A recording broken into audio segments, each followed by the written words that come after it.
Okay, so for today, right, actually, we have these few topics in the notes, but I'm not gonna cover everything because it's too much already, okay? And also, probably because some schools, they will do no chapter 2, they will only do chapter 3 to chapter 6. So that's why in my notes, I did put chapter 3 to 6 for those students, okay? Now, for our students, I mean, as in my students, okay, mostly school only covers chapter 1 maximum to chapter 3. So today, right, I actually don't want to be too greedy, okay? Because it's a seminar, we only have 2 hours. I don't think it's actually possible for me to finish so many things at one sitting and to guarantee you can understand fully lah. So I want to focus on a topic first, which is chapter 2. Okay, I will focus on klasifikasi and persamaan perakaunan. After we finish these questions, then I will move on to talk about a little bit on chapter 1. Now, because chapter 1, we have a subtopic which is going to come out in almost all exams that you're going to sit for. First term, midterm, or year-end exam. And even when you go to Form 5, Paper 1, Paper 2 also would like to ask about it. So that's why we will talk about it during the end of the class, okay? Now, but just saying, right, to be honest, chapter 1, I didn't want to discuss so much about it in class because it's gonna be very boring. First of all, chapter 1 is theory. So what you can do is you can just basically read it yourself, and it's gonna be a lot of memorizing there, okay? But for account, right, truly the things that you have to memorize is not so long in detail. They just need a few like straight answers. Like example, they give you a parabol, you have to tell them it's an asset semasa. So this is what the answering format is. We don't do essay in account, okay? Just make sure you guys understand. And also, before we start, just want to make sure you guys know about, hold on. Just make sure that you guys know that everything recorded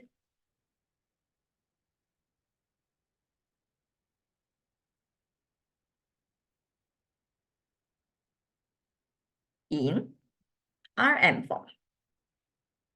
So how do we understand it if it's in RM form? I say, even for items, I also record RM, right? Means we wanted the value of the item. So example, if I tell you I have 2 tables, then the tables are valued to how much? Okay, so I'll tell you that the 2 tables are worth 10,000 ringgit. So I'll record 10,000 into our books. Okay, so this is what will happen in account. Now, we don't go by unit. Mostly it's RM, but there are some scenarios where we use unit, we use other terms to label. But for now, in Form 4 syllabus, mostly we do RM. Okay, mostly we do RM. Okay, so for today, I'm going to start off with klasifikasi first. Okay, so this is very important. If you don't know how to classify your items, then it's going to be very difficult for you to go on with persamaan perakaunan. Okay, so what I want you all to do is please look at page number 6. Okay, page 6.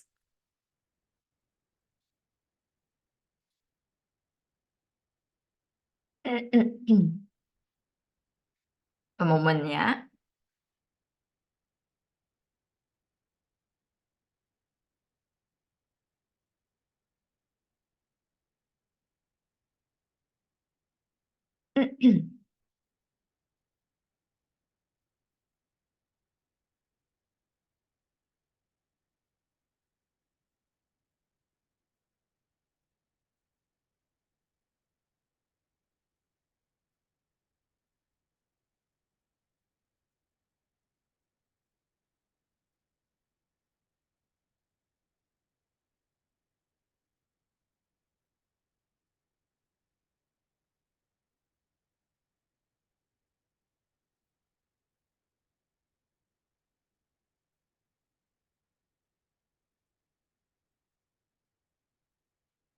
Okay, so right now, about this chapter 2. Now, I'm expecting that you guys already learned about it in school, right? Okay, now I'm expecting that lah, because nowadays, account, most of the school, they don't offer as an extra subject. So I think should be everyone here in account class. Okay, so your class has account lah. Your teacher will teach you law. Okay, so then this part 2 is the beginning of our entire system. So if you do not know how to classify, then you will be stuck, correct? So here, we are going to have 3 main topics of chapter 2. Now, for today, I will actually focus on only klasifikasi dan persamaan perakaunan. As of the middle one, I can say that is part of topic bab 7, but they put it earlier into chapter 2 lah. So unless your school teacher did mention about having to come out with penyata kewangan in your exam, then you better be prepared for that, okay? But for now, I focus on those that normally first term exam they will ask about, which is klasifikasi dan persamaan. Okay, now first we talk about klasifikasi. What it is for? I'll say it's like a category.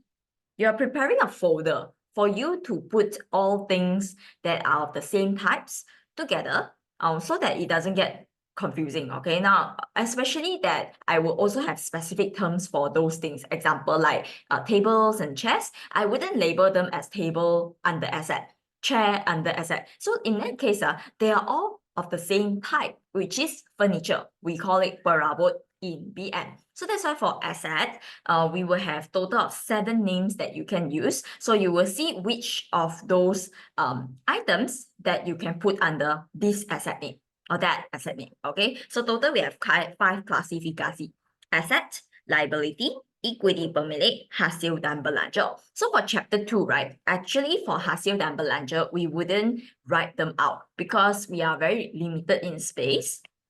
So you can see the persamaan perakaunan is basically how the jadual will look like.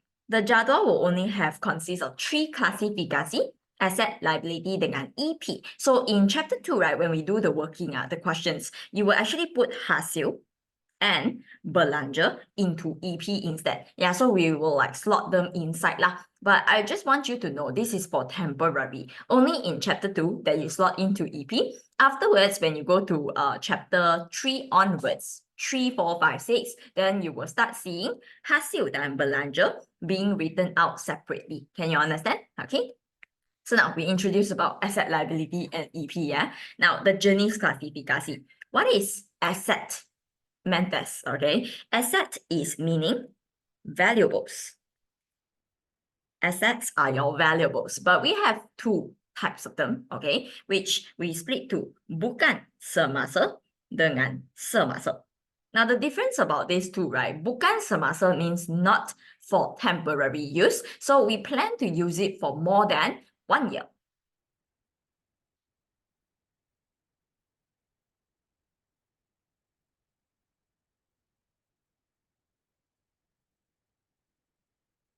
Okay, used for more than 1 year. And so asset bukan semasa, normally I would describe them as items.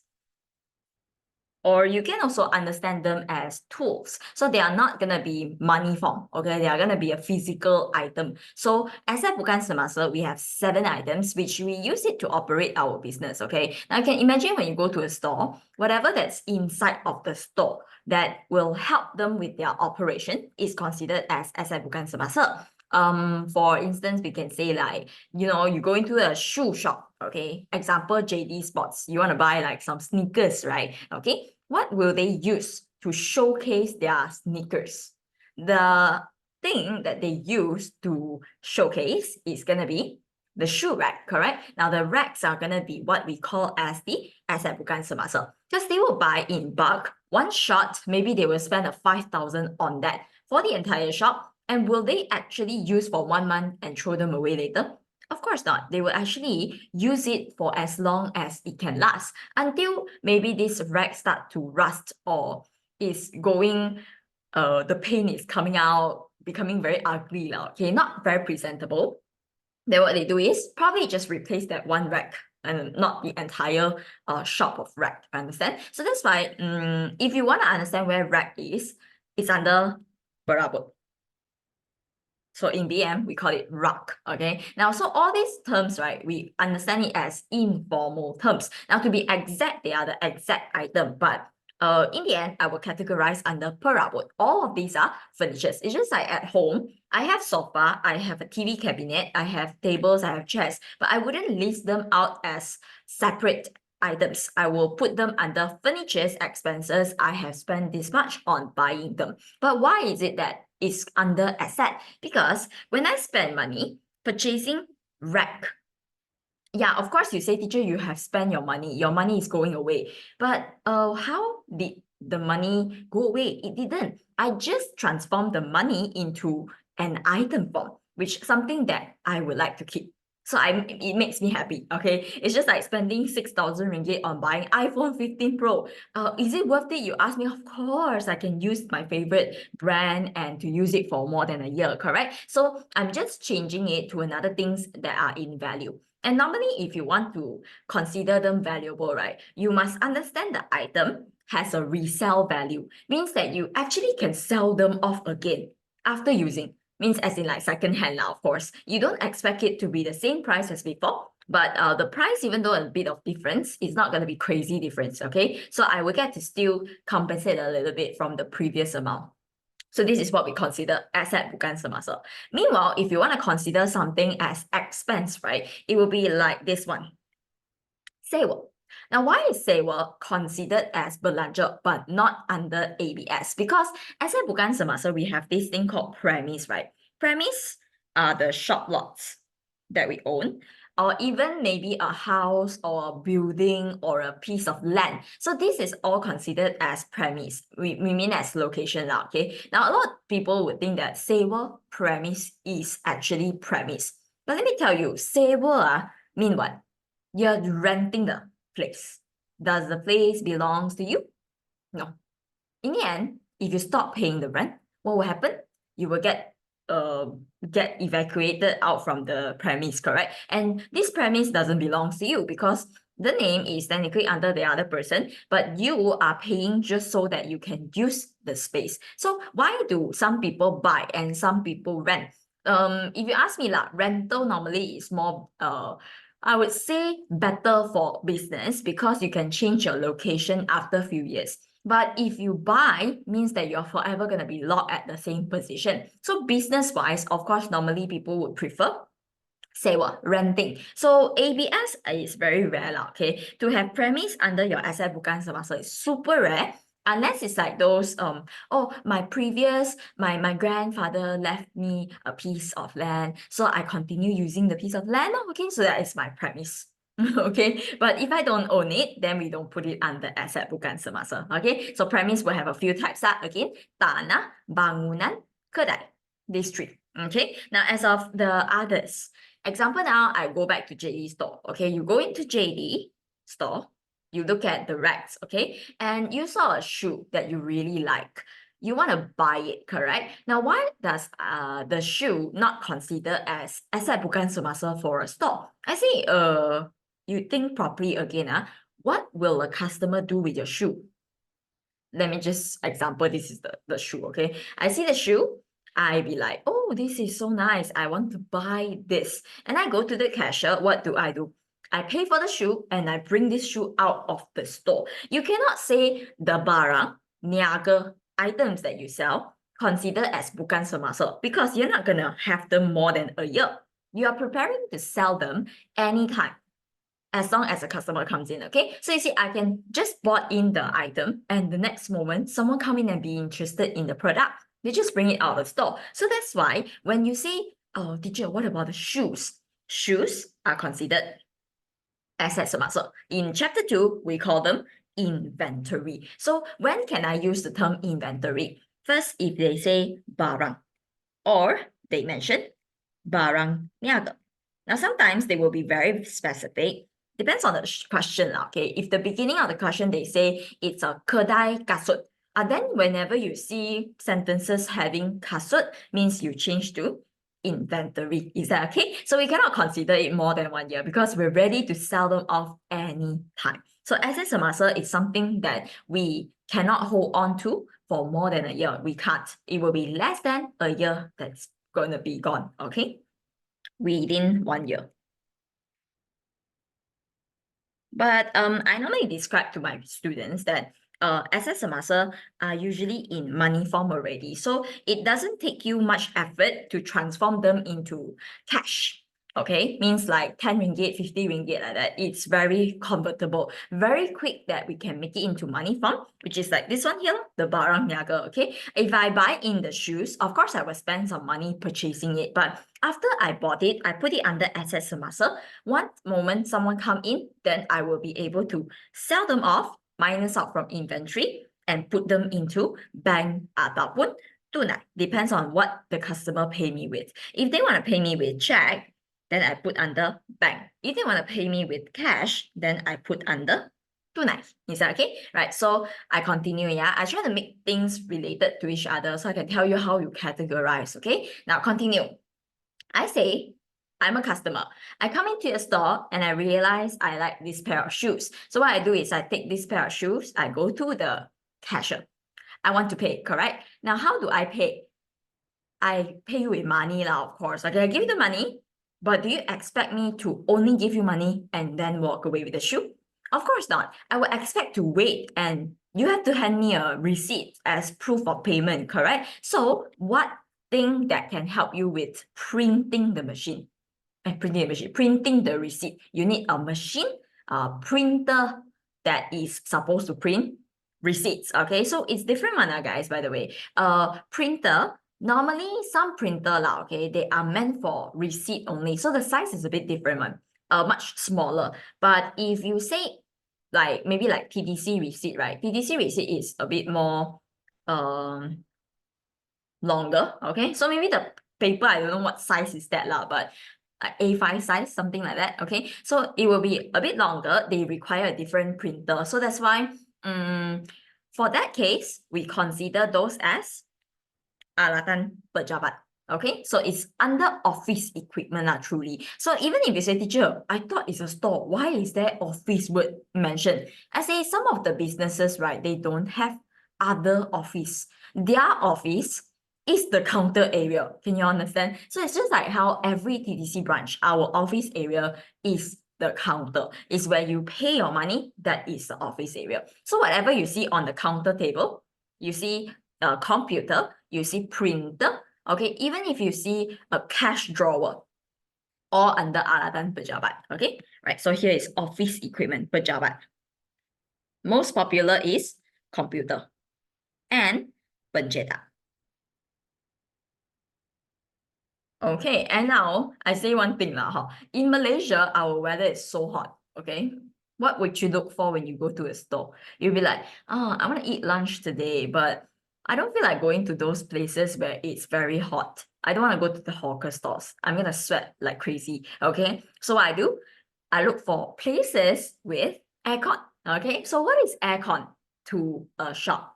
Of course, it's an ABS, once again, is an item which can help them to operate their business, right? So the aircon is considered under lengkapan. And the BM form of lengkapan, right, is called penghawa dingin.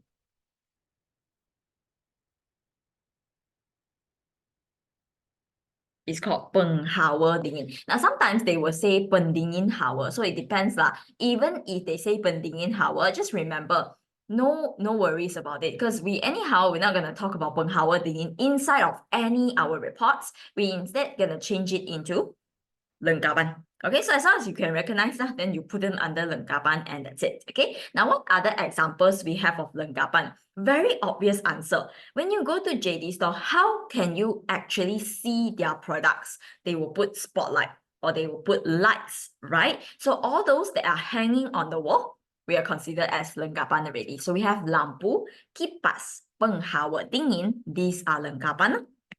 Okay, lampu. By the way, I want to say, sometimes, right, in chapter 2 question, because the jadual persamaan perakaunan, they are quite limited in spaces. So what if in the asset section, they did not provide you perabot, but they gave you lengkapan, yet they come up with rak. So I want to tell you all, it's possible for rak to be under lengkapan, because some of the racks, right, they are hanging to the wall. So how you know when can I put inside lengkapan? I say it's only in chapter 2 that you will think about this question, because they are limited to which ABS inside the table, right? But once you go out of chapter 2, rack must always under perabot. Okay, only in chapter 2, when I have no choice, I want to put perabot, but it's not there. Then how? I will choose the closest answer, which is lengkapan, because it's possible for a rack to hang on the wall. Okay, as long as touching the wall, teacher. Yeah, example like CCTV, we also consider lengkapan.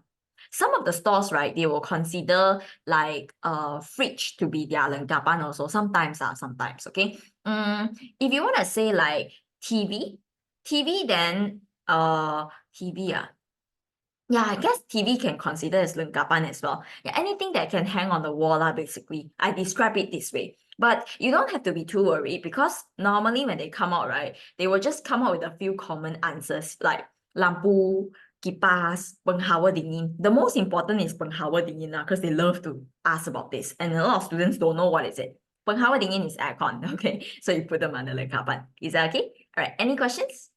All good? Can I? All right, so I'll be blah, blah, blah, blah. Nobody listening. Who knows? Okay. Are you guys listening? Okay. All good? Can respond to me. Yeah. It's at the chat box there. You can respond to me.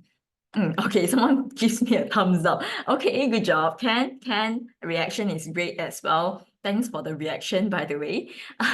Okay, so anyways, let's continue lah. For kendaraan, this one, right, it's talking about vehicles lah. As long as you know it's about transportation. Okay, transport. So it can be any form of vehicle actually. Bus, lorry, van, a normal kereta, or even motorcycle, we consider kenderaan. But if you ask me like airplane, sorry lah, how many of you can open business that are related to airplane? You're Asia, okay, you're Qatar Airways, no ma. So that's why if you ask me things like this, of course, no. For exam wise, they are very standardized. They normally come up with those land transportation. Okay, now LRT also no, they don't ask about it. So you just remember lah, okay? Kereta, lorry, van, even bus also can. Motorcycle, 5 of them.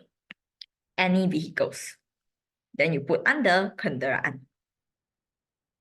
Transportation lah, okay? Right, so we are done with 5 of them already. So the last two, right, machine dan jentera, these two, they don't change their names one. So if they say machine, then just put machine. But except for when pencetak is mentioned, machine pencetak. Guys know pencetak is a printer. Printer doesn't categorize under machine because it's an office equipment. What do we consider under machine is involved in production.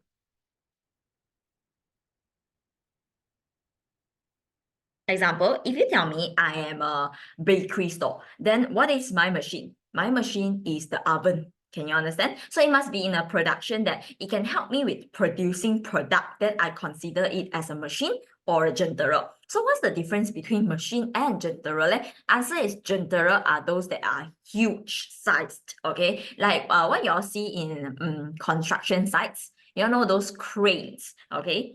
CRANES, okay? Cranes, those that help to lift very heavy stuffs to the upper side of the building. So those are considered jentera, but don't have to memorize that. As I say, they won't ask you about those names. They will just say jentera. But if they say jentola,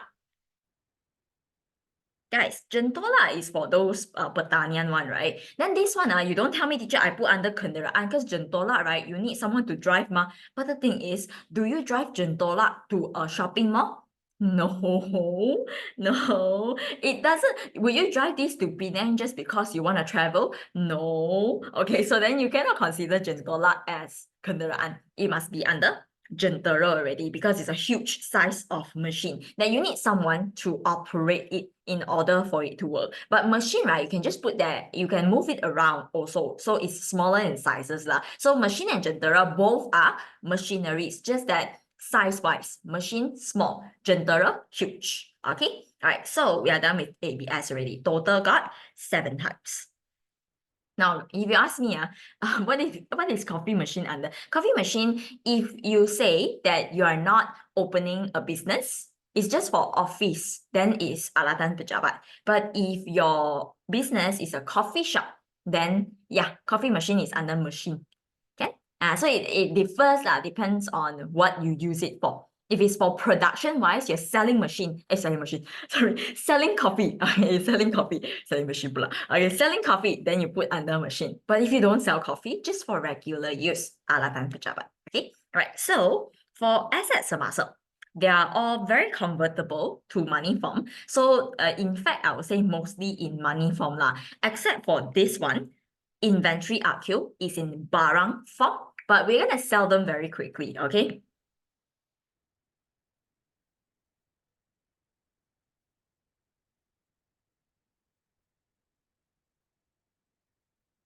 will be sold quickly. So that's the intention of it. The purpose of us having inventory is because you are opening a business. You tell me you don't offer any products, then why you open a business, correct? So I must have a product that we sell in the store that is considered as your inventory, okay? So some of the businesses, they have a lot of variations. So like if you tell me, you open 99 Speed Mart, you're a convenience store, then basically whatever that also can be your inventory lah, whatever that's in the store.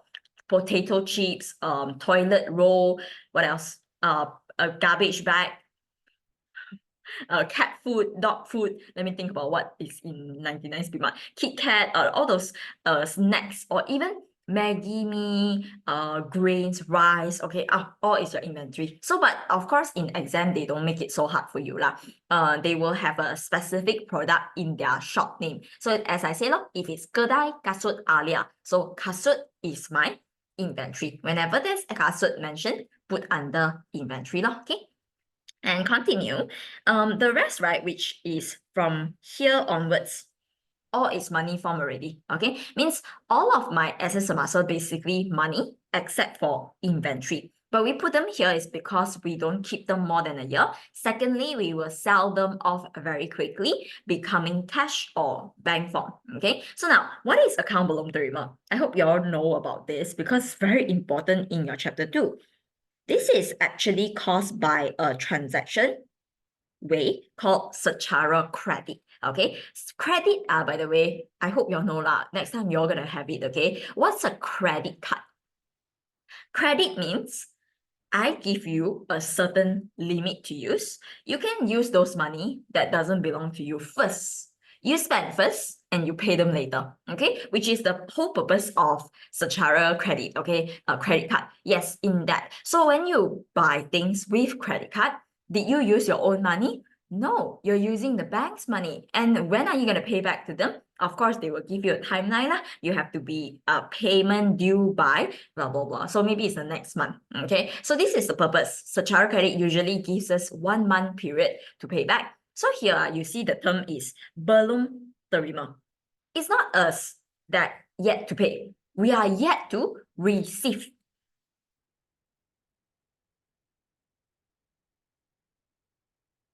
From who? We are mentioning about person, okay? Account belum terima is our pelanggan. You all know who's pelanggan, right? Pelanggan is your customers lah, okay? Now, these customers, they are actually a very special presence. We say they are not the regular customers. You're not going to be offering all the walk-in customers and, oh, they buy one unit. Okay lah, give you secara credit. Then they're not going to come back anymore, guys, okay? Don't do that. These pelanggan, they are quite special. It's like between shops. Now, I'm opening a kedai kasut and someone wants to take stock from me so they can sell at their store as well. So apparently, I'm running my own brand. Example, New Balance. Okay, I run my own brand. I open my stock, New Balance. But JD Sports wants to sell New Balance in their store as well. So what they do is they approach me and ask me for stocks. So this is why when we need secara credit, I will sell to them because I trust that they will pay us after a month. So I offer them the product. And so after 1 month, they pay me back. Isn't that it will become bank ataupun tunai because they will pay us after a month. So now when I haven't received the money, I cannot consider it bank or tunai. So temporarily, I will put it under account belum terima. Now, of course, a lot of people will be saying that, teacher, what if they don't pay? Now, of course, we will have a way to record that. If your customer is not going to come back and pay, it will become a bad debt. Bad debt in BM, we call it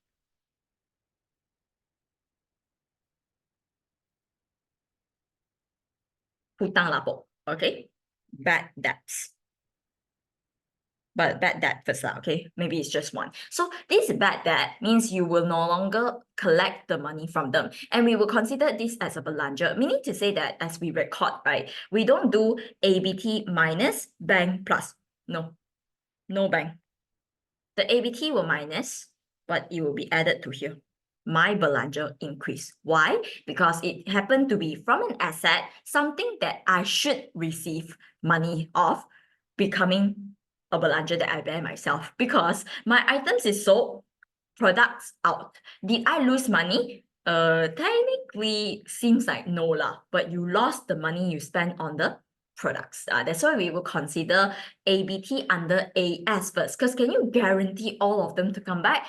Not really. Who knows, right? Who knows what will happen? So even there are some reasons that they can just not pay your debts amount. Like maybe they declare bankruptcy, or even they passed away. So these are things that we cannot foresee, right? Okay, that's why we just put them under ABT. If they want to come back, then I'm going to put it to bank or to 9. No problem, because it's still under assets and muscle. We just transition it from here to bank, or from account belum terima to 9. So just remember, it's an AS, but you have yet to receive. So you cannot call it bank or 9 yet. So we create a term just for that. Okay, then do we pay back their debt if they mati? You mean, but this is your customer though. They are the one who owe you. So if they mati, then they don't pay you. So what happens is you just have to suffer the loss yourself. You will deduct it out from your asset because it's no longer your money, and you will see them as a belanja already. Yeah, so you rugi lor, basically. Okay. Yeah, very sad. Very sad. Who knows? Very hard to foresee on this kind of thing. It's accident ma. They didn't intend for it, but they already mati. What can you do? Correct? Yeah, no profit, no profit. Okay, so then right now, ABT is this case lah, okay? If you sell to them secara credit, then you should be yet to receive. So we put it under AS first, okay? Now continue. These two, I would say lah, in chapter 2, basically they don't come out one. Deposit blah one. No coming out for chapter 2. But when you go to 4, 5, 6, 7, 8, 9, okay, going to the back chapters, then you will start seeing deposit pelaburan. They especially love this when it comes to Form 5 as well, because you all will forget about it, because Form 4 you don't use, right? Okay, then suddenly Form 5 asks you deposit. People will be like, what's a deposit? Okay, so you must understand, deposit is meant to secure something.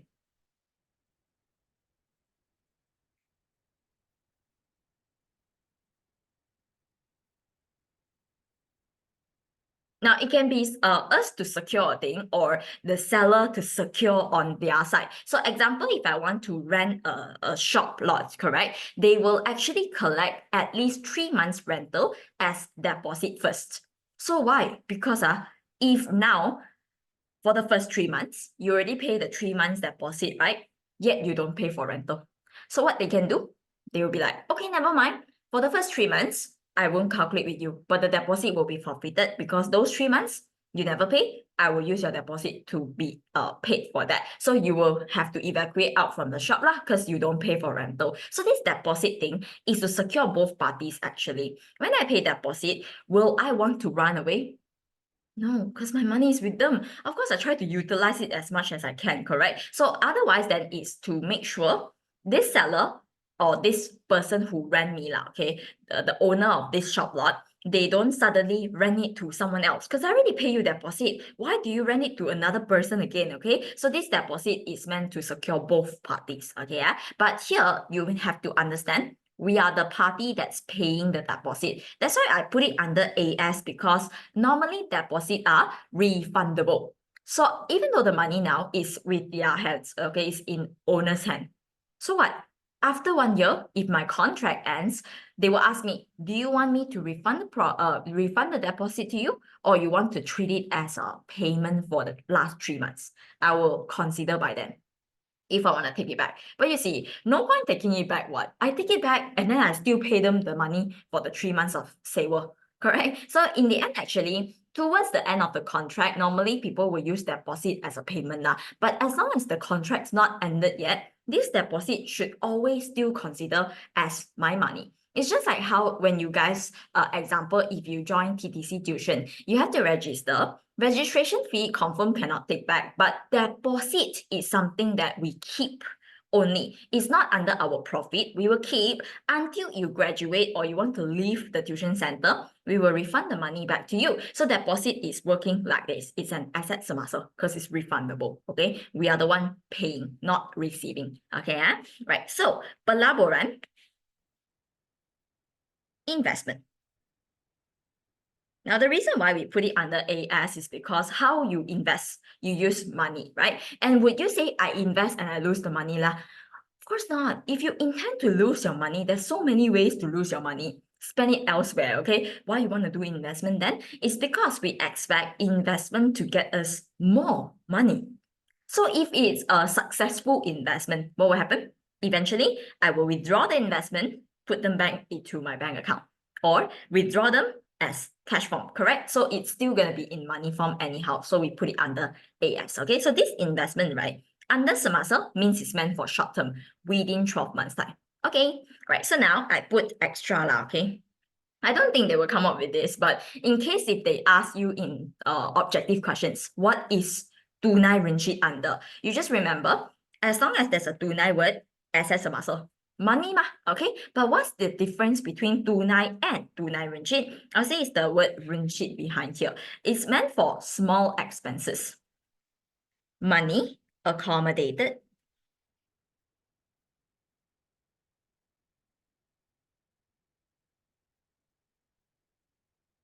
Accommodate for small expenses.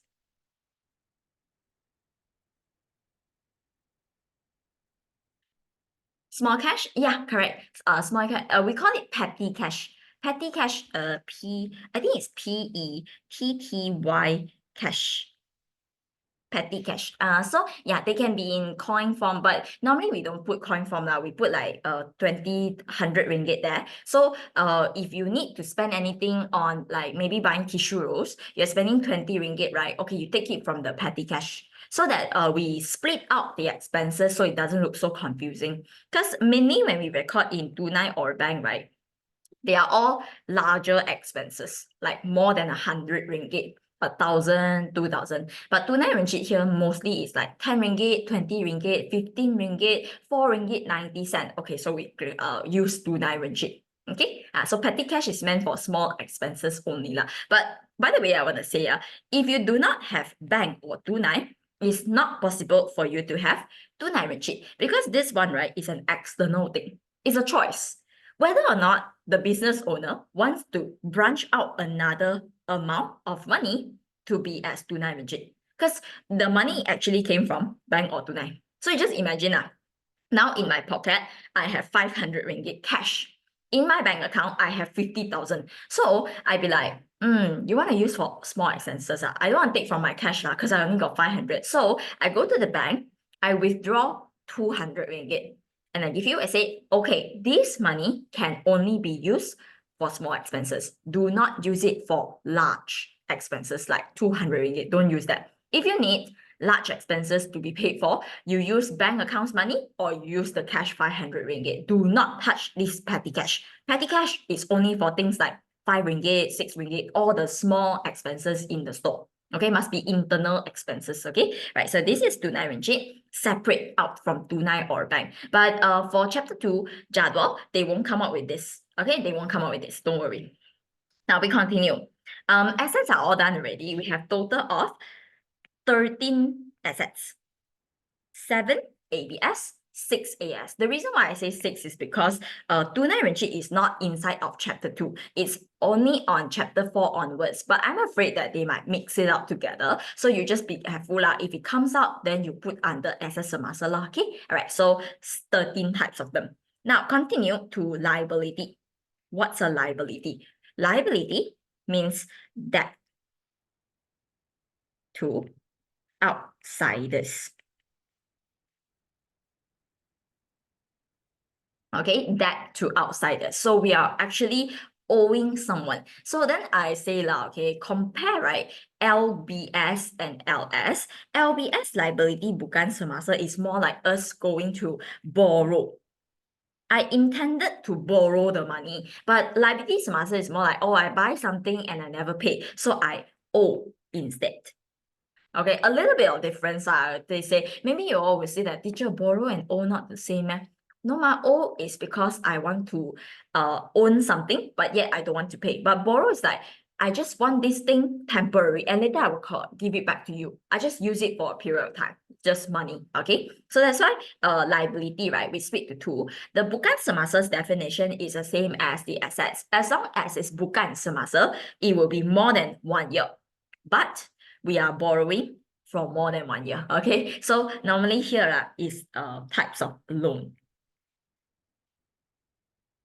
loans. Okay, now we have pinjaman bank and gadai janji. These two types of loans, right, is different in terms of the T and C. Okay, it depends on the bank. Okay, because look at your record lah. If you're a person who has been working for like 10 years, you have experience in work, and I mean, of course, they're not interviewing you lah, but they look at your work history. You have been working for 10 years.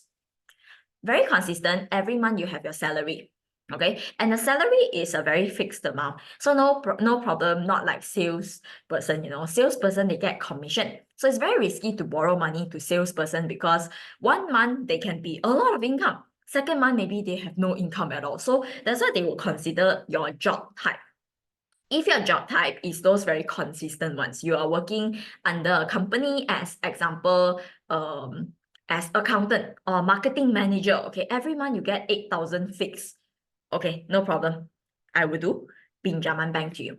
So the bank will consider pinjaman. Why? Because they confirm you are capable to pay back. But now, if you tell me you're a fresh graduate, okay, you want to borrow money from the bank, you're just 21 years old. You want to borrow money from the bank to buy a car that's worth 80,000.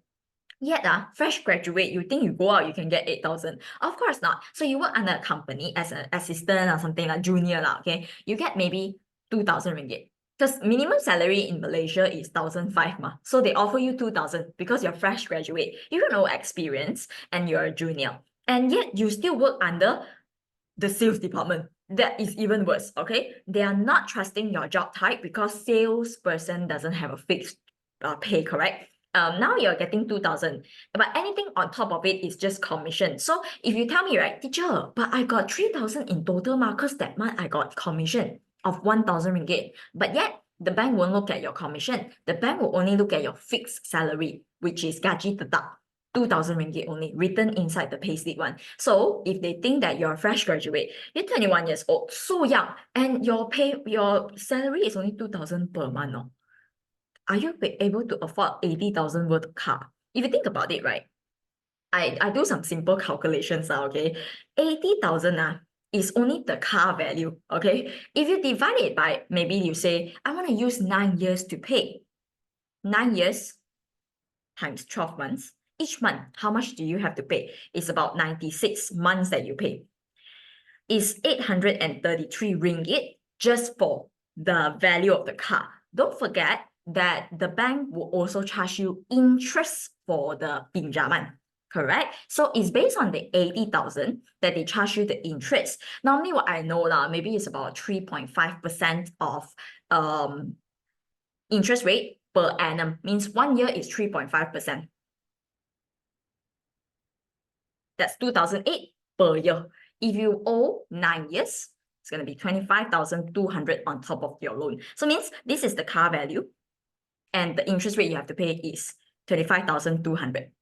So total up, your loan value would actually be up to 105,200. This is what will show on your bank account if you owe this much, if you borrow loan 100%, okay? So you see, I use the same calculation again. I take 105,200, I divide by 96 months, correct?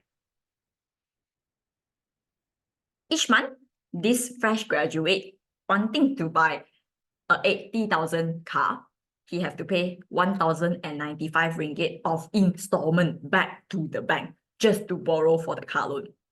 And yeah, the reality is, this is not the only expense. To buy a car, you think no need to maintain. You somehow have to pay maintenance fee. Every like 5 to 6 months, you have to change the engine oil, all those oil. It will cost you like 300 to 400 ringgit. So every month, every day you will use petrol, correct? So maybe every 7 days, you have to pump one time of petrol, pay for road tax, pay for insurance. This fresh graduate only got 2,000 ringgit, If he pay 1,095 away out of his salary, he will only be left with 905 ringgit to live, okay? Plus, I haven't minus the petrol. So it's not realistic, correct? It's not realistic. So that's why you see, will the bank actually approve of his loan? I say it's a bit impossible. He judged by your age. as of this age right now, 21 years old, can this person suddenly just become the manager? Of course not, because normally in office, right, you have to climb corporate ladder. Means you go by year experience. So if you work for 2 years, okay, you start to go higher pangkat already, naik pangkat. But you're not just fresh graduate, what you expect, correct? So your salary won't just shoot up to 5,000 ringgit all of a sudden. So gadai janji is for those that actually they consider as no ability to pay that, but they still offer you help. You have to janji them something, no? Okay, so this one, you have to give them a guarantee. How to guarantee? Okay, now 2 ways. One, find a guarantor. It can be your parents or your guardian.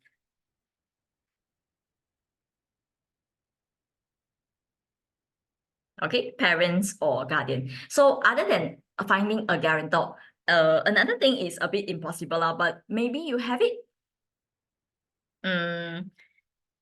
Give them, give them your own property. Now, which I say the second one is a bit impossible because if you are just 21 years old, how can you possibly own a property, correct? But I say it's a bit not possible. Some people, right, they are born in a very rich family. So probably before this, their parents already bought a house under their name, who knows, correct? So he technically, yeah, I own a property, what? Even though I earn 2,000 per month, but I have a own property. So what I can do is, I will use this as a guarantee. So if I cannot pay you in the end, after the 9 months period, I did not clear my debt. What you can do is you will take my property away. And this is why in the roadside, you will see sometimes rumah dilelong. Why? Because the person that did this, okay, the guarantee that they use is the own property. So if they cannot pay, then sorry lah, the bank will take away your own property and then they can do anything with the house. They can lelong your house at a very cheap price and let people bid for it so that it's sold off. It belongs to the bank already. This property is no longer yours, okay? But normally people will opt for finding a guarantor lah. So for my case, I also did face this problem before because I wanted to buy a car. It's not 80,000 lah. It's about 40, 50,000. So monthly payment is not very crazy. It's about 700 like that. Okay, because the interest rate quite low. It's a second-hand car when I bought it, but I was quite young by then. I would say quite young lah. I was at 23 years old. I wanted to buy a car. So bank, right, will look at your age as well. Yeah, second-hand car can buy it. Yeah, only if the second-hand car is super old, then cannot loan already. Must full payment. Some must cash buy. But my the car that I bought is around 5 years of age. So okay lah, still can buy with loan. But the loan cannot be full loan. Must be with down payment. So normally second-hand car, right, you don't buy with 100% loan. Second-hand car, you have to buy with 10% deposit given. Actually, the deposit is payment lah. It's 100%, you pay 10% first. Then the 90%, bank will loan it to you. But it depends also on your credit condition. If your credit condition is not good, they might not offer you 90%. They will offer you 80, 70%. So you have to able to have 30% of deposit pay to the seller first. Only you can apply for the loan. Means if I tell you the car price is 70,000, you have to pay 30% of deposit yourself, which is 21,000. You have to pay this much first, and then the loan amount will be deducted the 21,000. You only loan 49,000 from the bank, then it's possible. Yeah, normally it's like that lah for second-hand car. But if you're buying first-hand car, like new car lah, then loan usually can approve of 100%. But it all again depends on your credit report, whether you are a very credible person or not. Yeah, okay. Right. So difference is what? Pinjaman tanpa cagaran.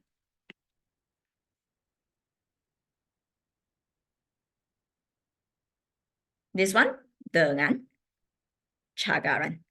Sorry, a bit no space. I write down here. Cagaran is guarantee. Okay, is the BM version of a guarantee. Cagaran. So they make you exchange something for the money first. And if you can pay, the property will still be yours. But if you cannot pay, then sorry lah, the property belongs to them. But what about the guarantor? Do you give your parents to the bank? Of course not. If you find a guarantor, what happens is you will have your parents to pay for you. Means you run away, so the bank is not afraid. You have your parents' name as the guarantor, right?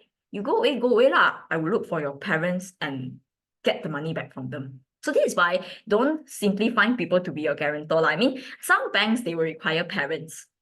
Some they don't. Some you find friends also can, but don't simply become someone's guarantor. I think your friend is intended to run away lah. That's why they find you, okay? So you better not trust them. Don't be anyone's guarantor unless it's your. I mean, even siblings also don't lah, because you're gonna have yourself a responsibility by then. If your sibling run away, they just be a very bad person. Run away. You're gonna bear the loan yourself. Do you want to do that? No, don't allow them. If the bank says that they need a guarantor, means do you think they are able to pay for that? Of course they are not able to. Then don't encourage them already. The bank say cannot, don't buy already. Just get just a seat grab lah, okay? Enough lah, don't buy car lah, okay? Right? Because cars are considered liability. You cannot consider it your asset unless you have paid them. So it's the same case here, premise. You ask me, teacher, hey, you're in your home. Is this your house, your asset? No. Because this house, I haven't finished paying. I just started 1 year or 2 years. This is not my asset, you know. I will consider it asset until when I pay them off. Means like 30 years later lah. Yeah, it's my asset lah. But for now, it's all under LBS because I'm still owing to the bank. Okay, you understand? Right, so for liability semasa, less than 1 year. So I have to pay within 12 months time. So here we have a person that's very similar to the asset semasa. This one, account belum terima. Name almost the same, but it's bayar. Yeah, so what is this meaning? Yet to pay. Who is the person that we yet to pay? This person is my supplier. Pembekal. Pembekal. So just now is us to sell to our customer secara credit. And this one here is us buying the product and yet to pay. So I guarantee to the supplier, I say, I will pay you after a month. If I don't pay you after a month, you can charge me interest. I don't mind, but I guarantee I will pay you. Can you sell it to me? So they say, okay, can. All right, so yeah, this time we are in debt. So there are two directions. One is our customer in debt to us. Another is us in debt to the supplier. So we have two parties to be, one is to collect money, one is to pay money, okay? So that's why you see, the buyer and the terima, right, is never from their point of view. Terima buyer is our point of view, whether we should receive or whether we should pay. So don't mess up these two things, because a lot of students will be like, hey, teacher, we sell to the pelanggan, but they never pay me, so I call them account belum bayar. No. When you say that, means you have to pay them, you know? So what do you have to do with them?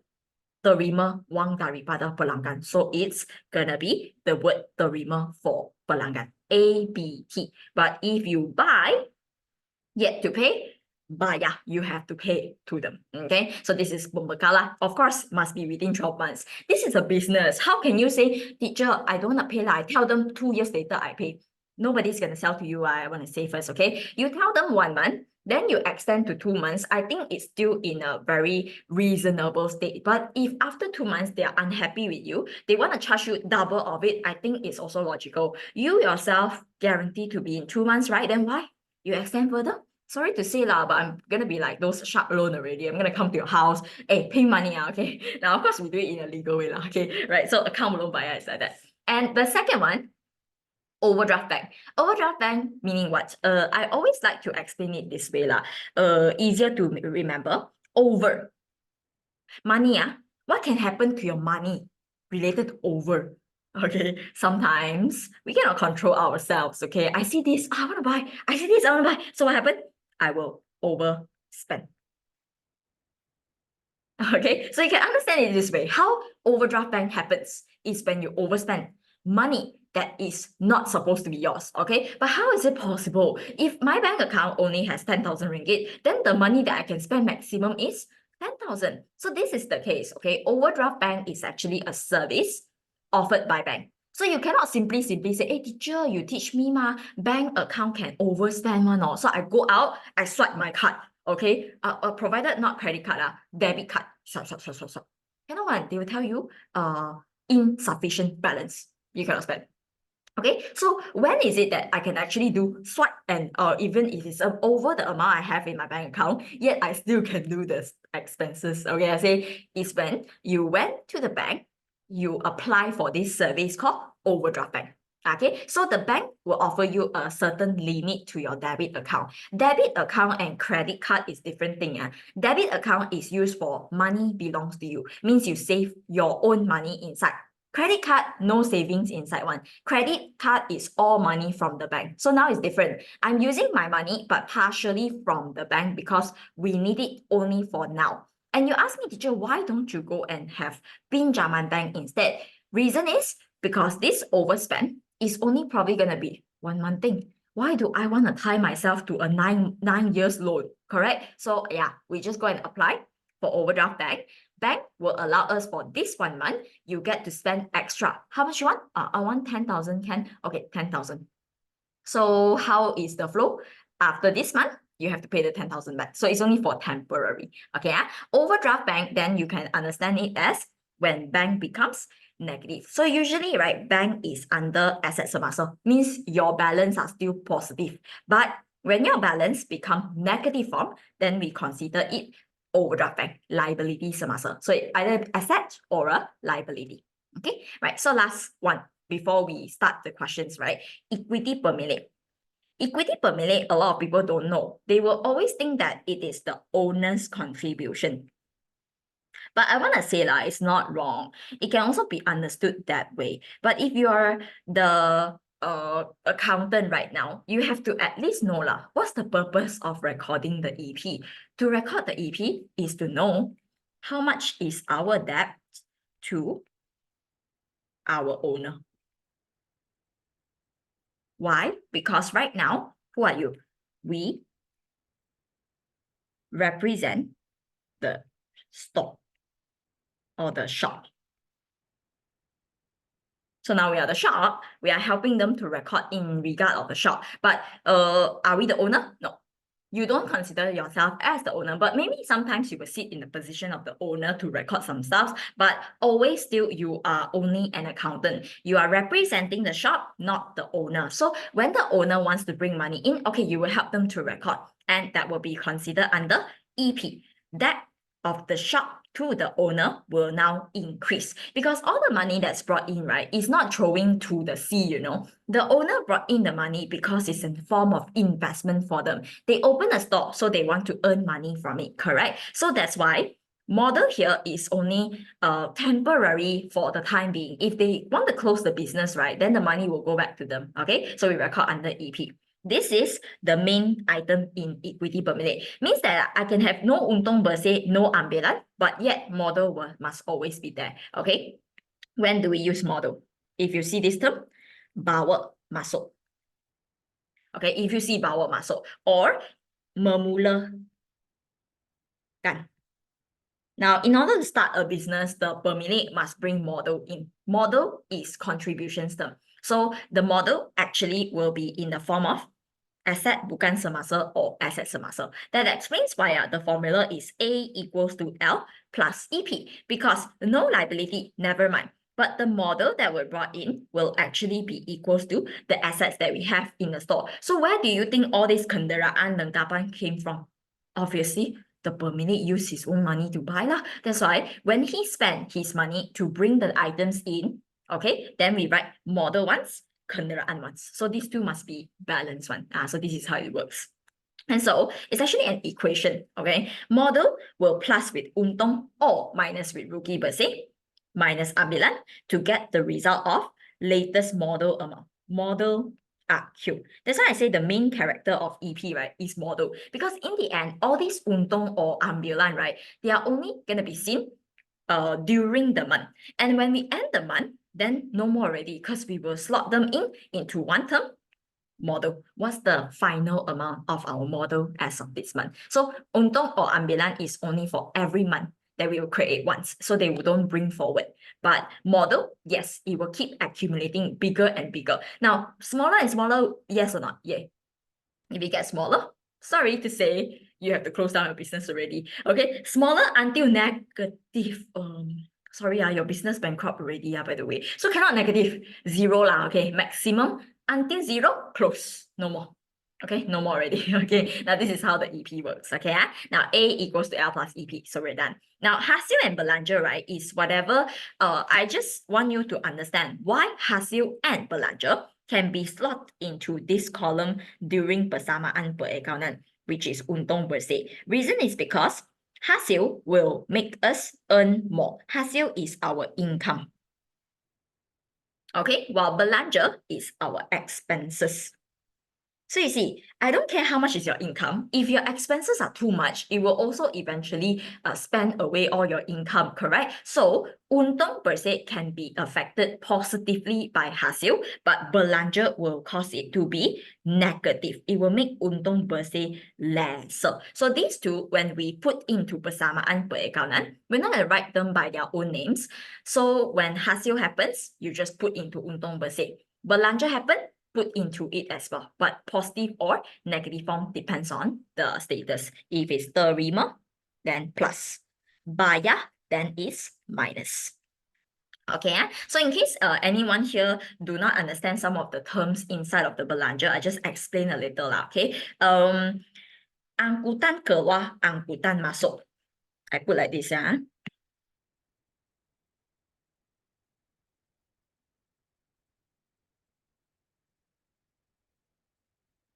Angkutan keluar and angkutan masuk are both shipping fee. But why is it that both also under belanja? Because one is to ship out.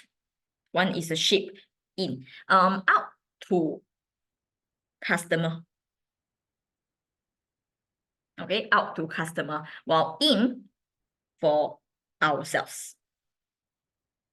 So this thing, you all maybe can relate, okay? When you go on Shopee, Lazada, mostly when people buy things, right, they look for what? Shipping, free shipping, okay? So as a customer, we don't like to pay shipping, correct? But who will bear the shipping if it's a free shipping?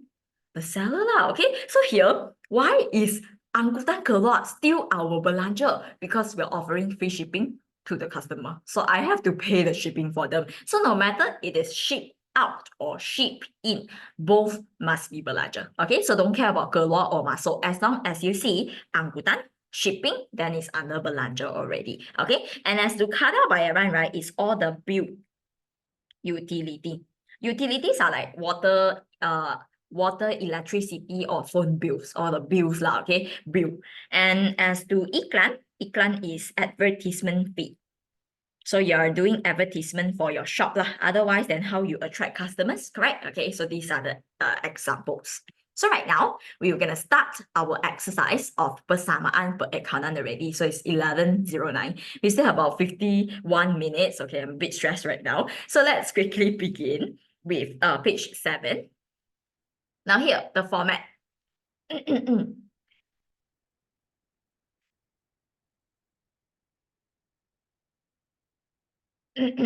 When no payment mentioned, automatically you choose account belum bayar or account belum terima. Okay, so because a lot of time you all will face this issue of the transaction is beli barang niaga RM 2000, full stop, and they never say how I'm gonna pay. Am I paying with tunai, bank, or what? I say if they never say it's tunai or bank, you can never assume so. Then how? Means there are no payment mentioned, no payment done. Okay, no payment mentioned means no payment. No payment, then it's either belum bayar or belum terima. Depends on what transaction. If it's buy, then you pay.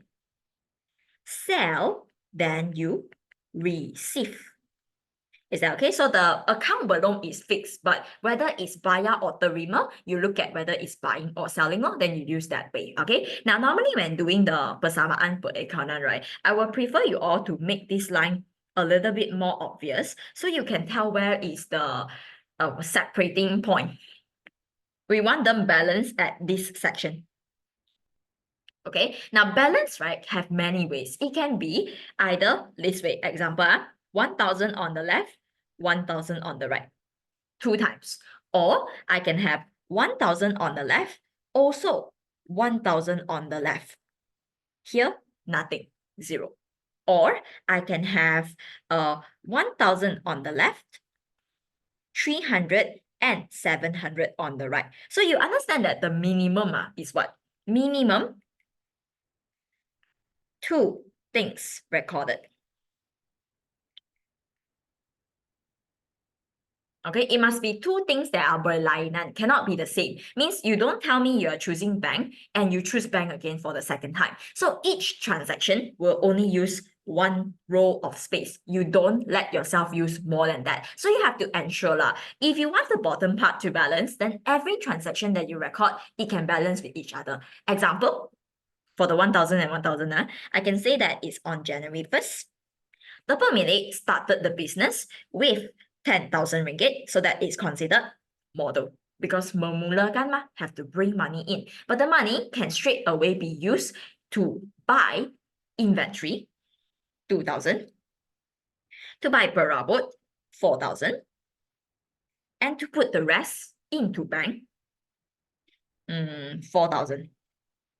So can you see, this is 4 things affected, but are they balanced? Of course. The left side here is 4,000 plus 4,000 plus 2,000. 10,000 while here, 1 time also equals to 10,000. So I just need the left and the right to equal to each other. It can be in 0 or it can be the same amount. Even in negative form also no problem. Okay, like example, negative form actually a bit hard to achieve, but example, like I'm now paying for rental. On the 5th of January, I want to pay rental of 1,000 ringgit.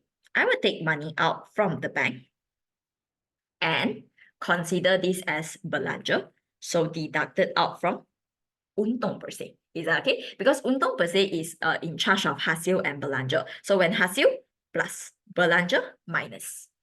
Okay, so this is how balance is also equal. Left side is negative 1,000, right side is negative 1,000. So I want to say, right, the untung per se, will it ends up in negative form? Yeah, definitely. So if the ending is negative, meaning to say that as we prepare a report, we will call it rugi bersih by then. So you do not actually need to change the column's name itself. It's only the result that will become negative. I will apply rugi bersih to where? This report over here. Rugi bersih. Is that okay? Right. So now, what are the things that's special? Ambilan.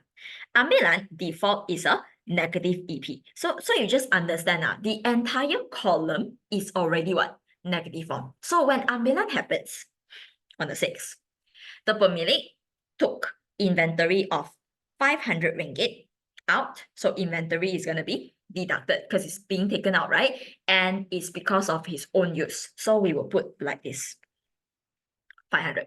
Okay, it may seem like it's not balanced, but it is balanced because I already said the entire column here are negative. So left side is negative, right side is also negative. So it's only ambilan case is looking a bit weird but other than that, right, they should be all the same one. Okay, other than that, it should be all the same. So now if my pemilik brought in a car of his own, I will put 50,000 under model, 50,000 under kenderaan. So this is balance also. Okay, is that fine? So once we fill out all the transactions, then in the end, we will do a summary. So total up, right? This is the total line, the bottom part. Okay, so we drag down the numbers. Inventory is only left with 1,005. Perabot still 4,000. Kenderaan 50,000. Bank 3,000. So what you can see from the left side, total up is 585,000. Sorry. 585,000. This is the jumlah on the left side. While on the right side, nothing for account belum bayar because it's an example. So this is 60,000. This is 500 and it's a negative 1,000.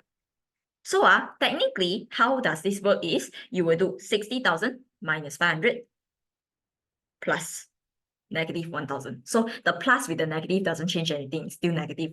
So eventually your answer is also equals to 58,500. This is what we want to see. We want them to be left and right side in the end also equals to each other. That means you're done with the persamaan already. Okay, now further down, you have to prepare a report based on the information you found, right? Remember to remind yourself, everything, all numbers taken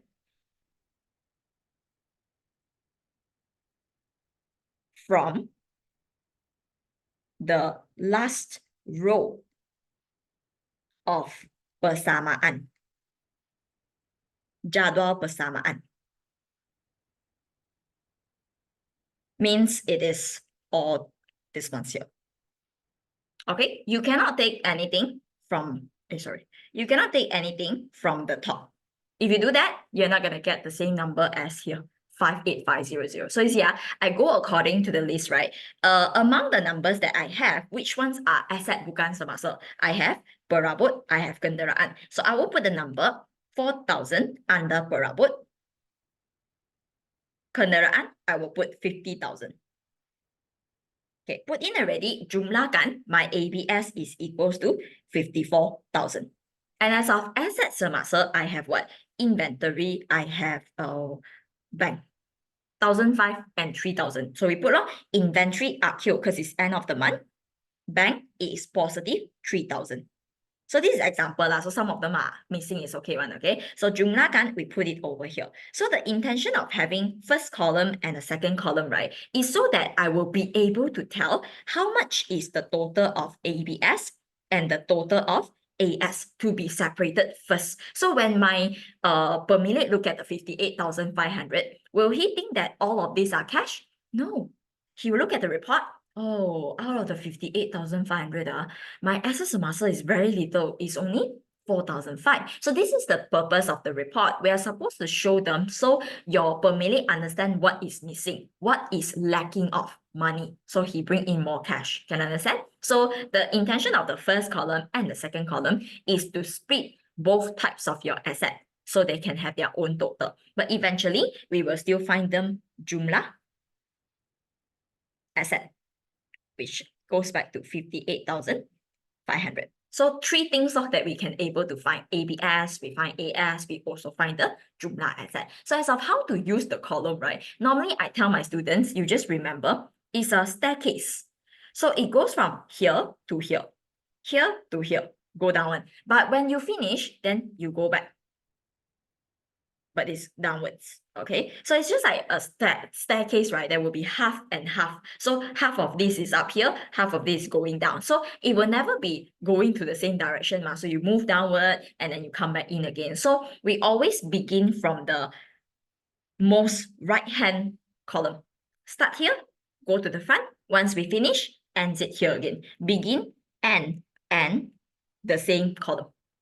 Okay, so you see the other side also begin from the last column, ends also with the last column. So it's only those processes, right, that will need to be calculated by their own.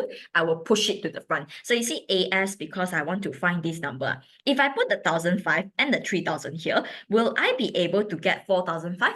No, I will straight away get 58,500. So that's the reason. If I put the 1,005 and 3,000, it will involve ABS. So no, I push it to the front only to count the 1,005 with the 3,000. So I get a separate number. Okay, so EP here, how come don't have any separating there? Because do you see how many LBS and LS we have? 1. You ask me, how much is my LBS? I will tell you, oh, this much. Okay, how much is the LS? Or this much? So there's no calculation needed. Why you want to move here and there? Unless you're telling me that, oh, teacher, my liability semasa actually has a overdraft bank. If you do have two, then guys, also put to the first column, jumlahkan, then you bring back. It can be on the same row, but move down also can. Both acceptable, just as long as you get to calculate them separately on another column. Okay, right. So what happens here is the flow EP must be first to put under PKK. Why? Most important out of all. If you have no equity per minute, the business won't begin. So that's why if you ask me, how come the left side is ABS to start first, but here not LBS. Because would every business have liability bukan semasa? L? No. Maybe if I don't owe, then my business will only consist of A equals to EP. Can you understand? So that's why equity per minute we will put first, because not every business will have the bottom two. Okay. Now the flow is we start from model AKAUNS. A lot of people will often misunderstood this model AKAUNS as this. Now, I already say, if you want to balance, you got to take everything from the last row. So just remember this concept. Take from last row. So what is my model hour? This model column, 60,000. So maybe you will find it very weird. Teacher, but isn't that up here already? End of month ma? But I say, model hour is understood as no other elements inside of the column. Means my model is plain model only. How can I consider up here? If I add in other EP items as in rugi bersih, ambulan, then yeah, it's going to become model RQ. So it will change in the end. So you see, my ambulan is 500, but it's a negative EP, right? So it will be put here. How come not directly minus with 60,000 first? Because normally, right, we expect to have untung. So always to do plus first, only to minus ma. But in this case, since we fix it this way, no untung also, we will minus rugi first, okay? Rugi is 1,000. Deduct out, it will become 59,000.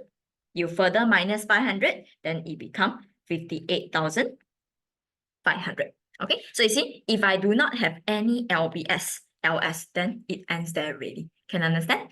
So this is how we're gonna be doing lah. So anyways, I already put the contoh at the bottom. Jenis satu is dikehendaki melengkapkan jadual di lampiran B dan menyediakan PKK. Means they will provide the jadual for you. Fill it up. So first term exam is like that, okay? PKK, they will give you a foolscap paper. You just draw a T shape will do, okay? Left side got 2 RM, right side also got 2 RM. They will prepare one, don't worry. Even when they go to SPM, they want to come up right with the jadwal, they will also prepare for you. Yeah, it's very nice one. So only downside is maybe they might leave these columns blank. So you have to fill up with the terms of, but it shouldn't be hard lah, because the column is there already. So you will be fixed to how many items filled up under assets. Okay. And second jenis is a bit difficult. Menyediakan penyata kedudukan keuangan, semua pengiraan hendak ditunjuk di luar penyata. This one might have to draw jadual yourself.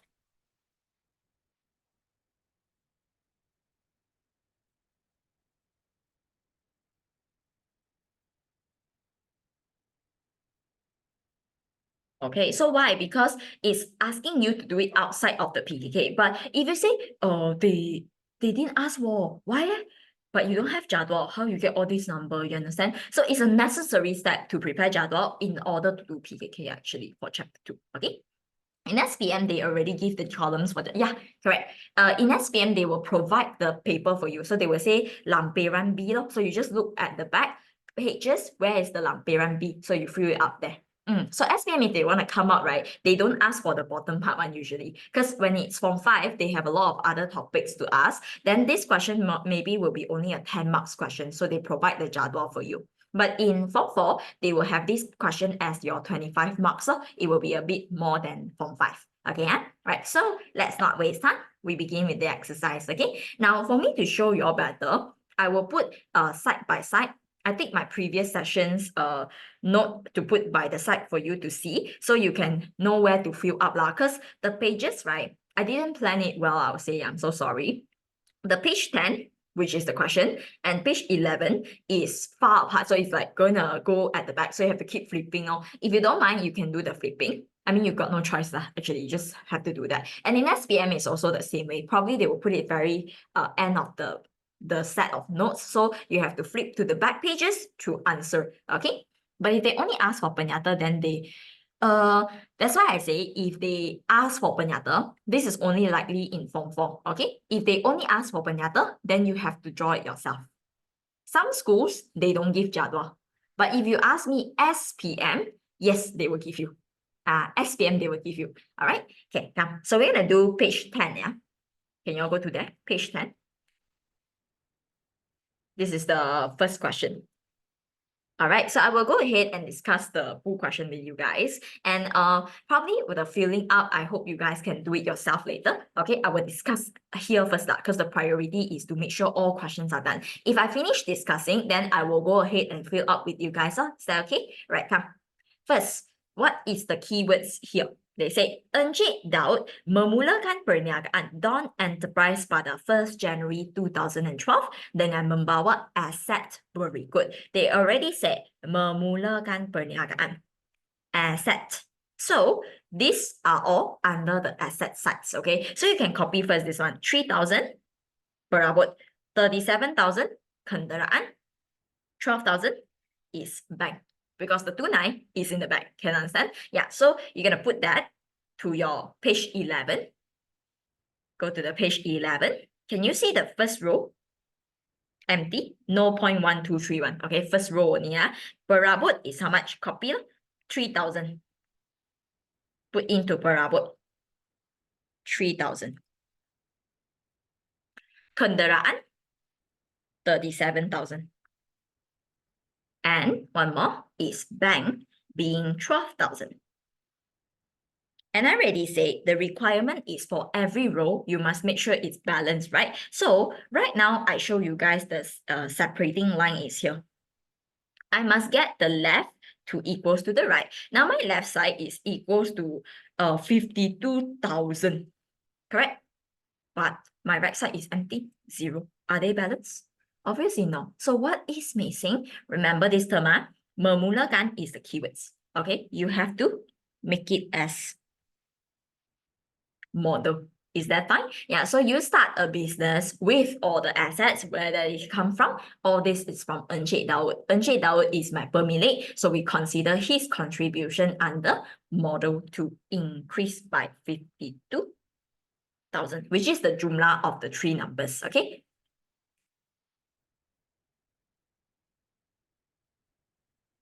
Jumlah of assets. Okay, so go ahead and put the 52,000 into the model column. So then, in that case, you get to balance your first row. But what is the thing that we should write here? I think the date law, because they did provide the date for us, correct? They say is 1st January 2012. So you put this date this way. 2012 on top here at the RM row, and then put Jan first. And later, don't bother with the dates already, because the question did not provide us with date. Instead, they put in point form, you see, 1, 2, 3, 4, 5, 6, 7, 8, 9. Okay, that's total of 9 points. And later, we will be seeing our total here. This is where the total is. I will drag all the numbers down for each columns. And I want to be able to get the left side equals to the right side at this column. Left and right is consists of left side here to here, all add together. Okay, same goes to the right side. I will have from account belum bayar until untung bersih, all you add together. Except for ambilan, remember it is in a negative form. Okay, right. So now let's begin with first point, second point above. Now all these are go by their own role. Remember not to put it at the wrong places. Yeah. So all these empty, right, is normal one. Supposed to be empty one. So you don't see them all filled up. Okay, come. Let's start with finding keywords. I normally want to do fast, right? Then we look for keywords. In point 1 to point 9, we highlight first. First point, keyword is barang niaga. Second keyword, secara kredit. Okay, later we change, just highlight first. Second, sewa. Check. Very fast, okay? Point 3, barang niaga, secara kredit. Fourth point, account belum bayar, check. Terima discount. So these are 3 things, okay? Obvious ones, then I highlight 3 things, okay? Point 5, terima, check, check. Account belum terima. Continue. Point 6, membawa masuk. Where did the tunai go? Ke dalam perniagaan dan dibankkan. So it's bank. Okay, so why I didn't bother about tunai lah? Because from the first place, do you see any tunai option under asset? No. So even if they say, oh, bayar dengan tunai, sorry to say lah, even if it's tunai, you still put under bank. Because do you have cash? No. If you need cash, where do you get it from?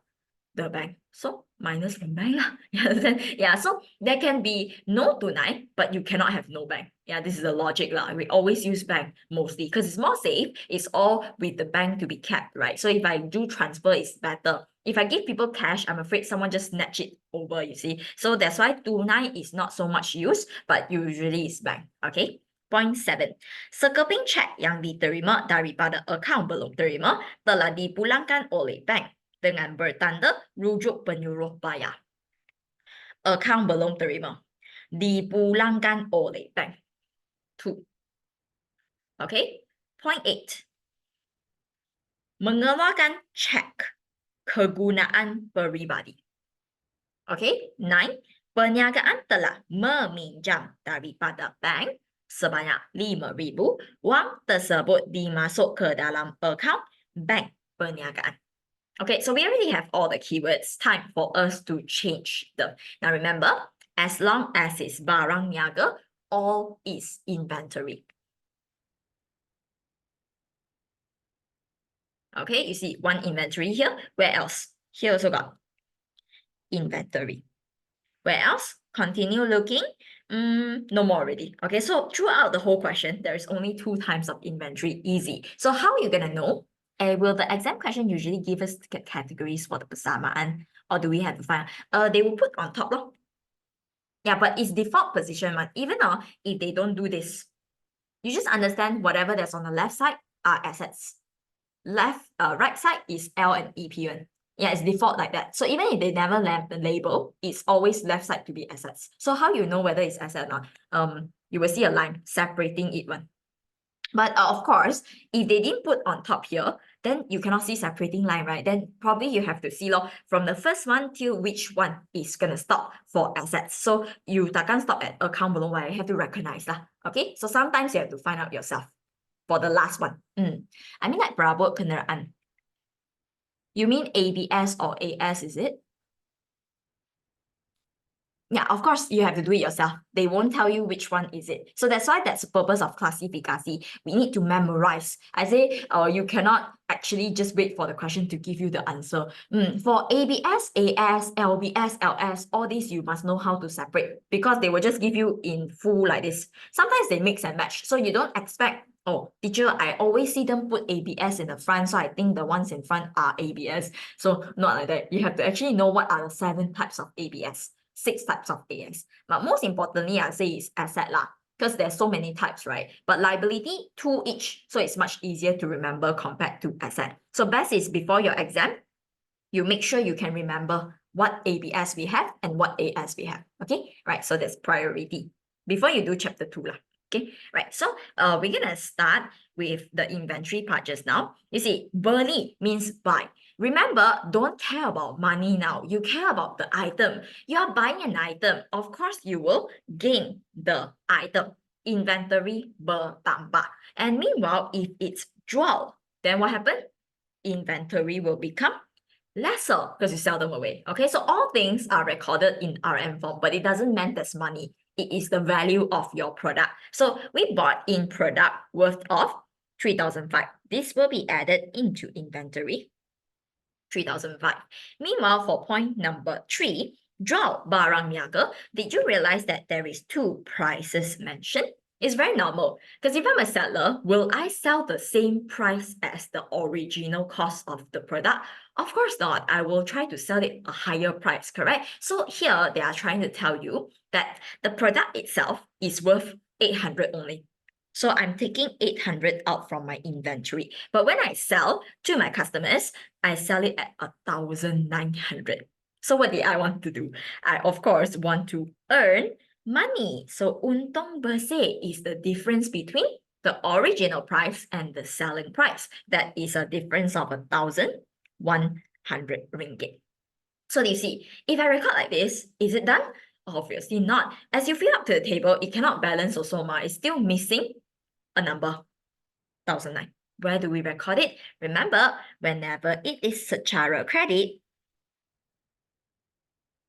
must be account belum. account belum. But when do you use terima? If you jual terima. If you beli, then it's bayar. Okay, so now what you're doing? Draw. I should receive, right? But I've yet to receive. So I will record the secara credit as ABT to increase by 1,900. My customers will owe me 1,009. And in the meantime, I actually earn 1,100 from this transaction. So this is point 3. Okay, now what about point 1 then? Same issue, but also secara credit. But the difference is now I'm not the one selling. I'm the one buying. So I should pay, yet I have not paid. So we put them under account belum bayar to increase 3,500. Okay, so you see I have them balanced. Left side asset 1, right side liability also 1. So both is balanced already. Okay, right. So point 2. Say well. You see the word bayar in front, right? Something that you have to pay for. It's a rental. Do you own the house? No. If you rent, you are only using it for a certain period of time. So we consider this as belanja. Put it under UB. Okay, your untung will become lesser because you have to spend money on this kind of reasons. Okay, and while the check means bank, also to minus. Okay. All right, so we are done with 1, 2, 3. I think that's enough for the checkpoint. We go and record these 3 in first. Okay, then I continue with the rest. So this is faster. Okay, come. First one is to have inventory and ABB both positive by 3,005. Inventory, positive 3,005. Account belum bayar, positive 3,005. See, balance. Okay, now the second point is to have both untung bersih and bank to minus by 600. Untung bersih and bank minus 600. So the way we show minus, right, in persamaan or even in anywhere account, right, we use bracket form. Bracket means negative. Yeah, because I think, right, last time they can accept negative symbol, bracket also can. But because negative, right, sometimes it's very hard to see. Maybe your negative is like this. Teacher cannot tell. Is this like something you accidentally drawn on or you wanted to show it as a negative symbol? So if you draw bracket, cannot be accidental, right? Okay, so yeah, use bracket lah for this way. Okay, point 2. Now, point 3, we have 3 things involved, yeah? The 3 things are inventory to minus 800, ABT to plus 1,009, untung bersih plus 1,100. If you're not sure about this, just fill out first, and then if you see if it's balanced, okay? Inventory minus 800. ABT is in front of it, positive 1,009. And untung bersih, positive 1,100. So you must make sure that you are filling it all up on the 3rd row. Not the 3rd row, 4th row, basically. It's on the 3rd point now, okay? So we have 3 things. You see, left side, if we combine together, it is equals to 1,100. Balance out. Okay? All right. So are you guys following? Can follow? If you're not done yet, please let me know. I can wait for you.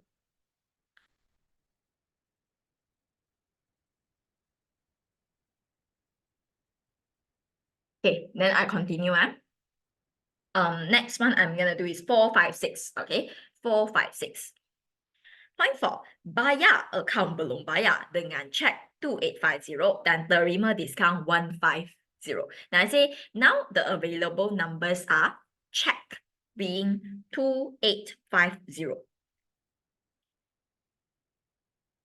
Bank minus. Why? Because you're paying, right? Money will get lesser by 2850.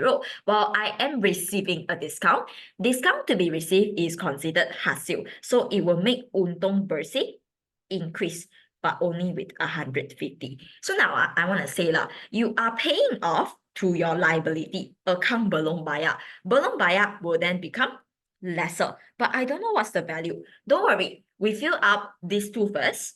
And then you will be able to tell how much for your ABB to minus. So let's see, it will be this way. Okay, you minus 2850 from bank. Do this. Okay, put a positive 150 to untung bersih. Then you do it like maths.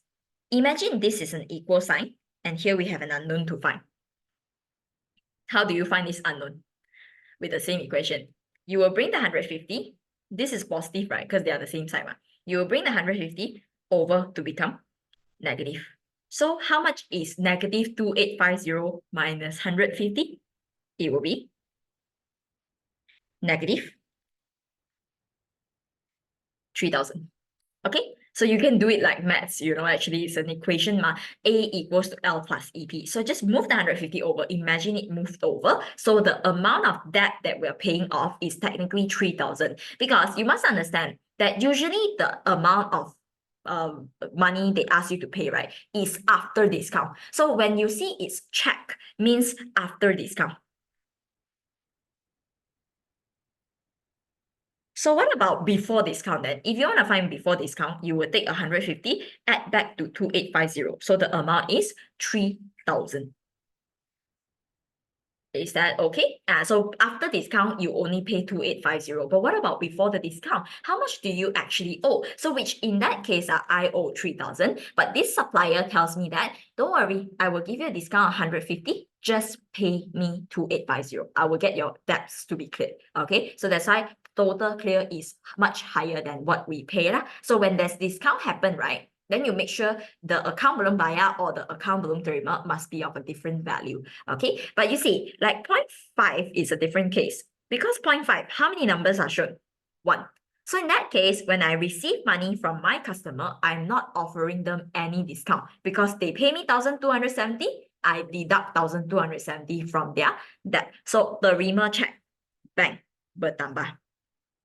Account belum terima, now terima already. So minus 1270.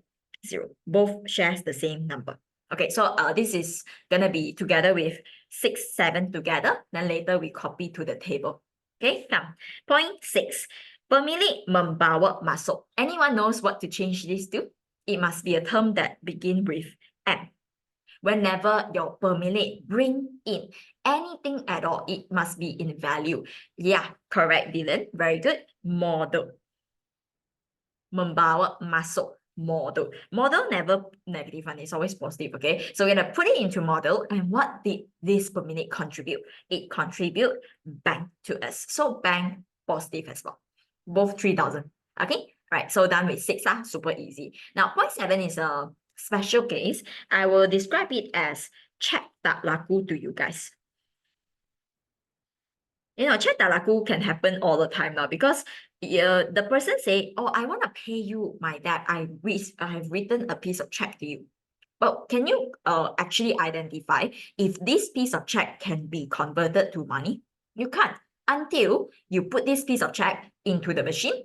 After a few days, if the bank didn't call you, you check your bank account, it did reflect inside, means yeah, the person paid already. But if the bank calls you and say, rujuk penyuruh bayar, means what? The check is actually being rejected. It can be of many reasons. Maybe the person signed wrongly, or they don't even have money in their bank account. They're just trying to cheat you, into thinking that, oh, I pay already. Why you say I never paid? Okay. So here, the case is check tak laku. Did I really get to receive the money? If it's now, dipulangkan oleh bank. No. So how should I settle this case? Because you see, if for check tak laku to happen, means that before this, they pay me with check. I already put inside bank. What else? I also record ABT to minus because I think they pay us, right? But now, if it's dipulangkan oleh bank, I have to reverse the whole situation. I need to plus it back into account belum terima.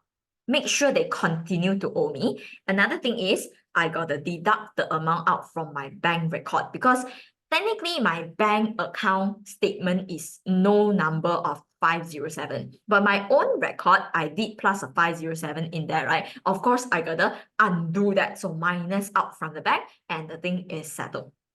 Okay, right. So ABT is plus 507. Bank is minus 507. Okay, so let's go ahead and fill these 6 things into our table, yeah? So first one is 0.5. Bank plus 1270. ABT minus 1270. Bank plus 1270.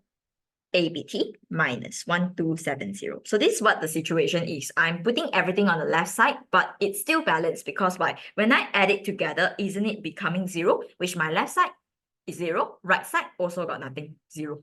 Okay, yeah, so this is how it balances. Right now, 6.6. 0.6 is model to plus, bank to plus, 3,000. Model to plus, bank to plus, 3,000.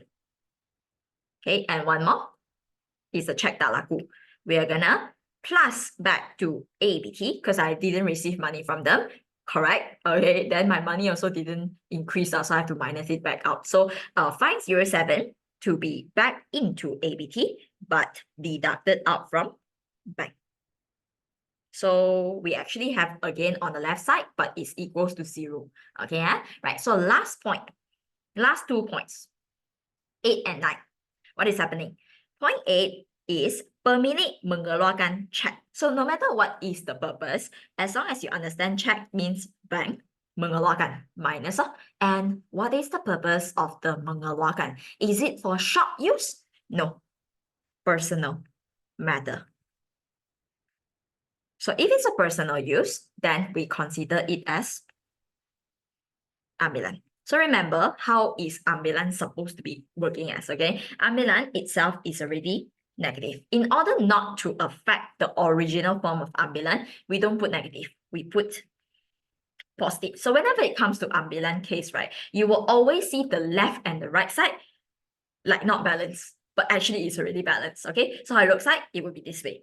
Your bank to minus 610, but ambilan is positive 610. So you have to remember why, because ambilan itself is a negative already. So it will always be like this. You just practice a few more times to remind yourself lah. So during exam, can you have your ambilan the same as your left side? No, ambilan always is positive one, but the left side always bracket. But they're technically balanced.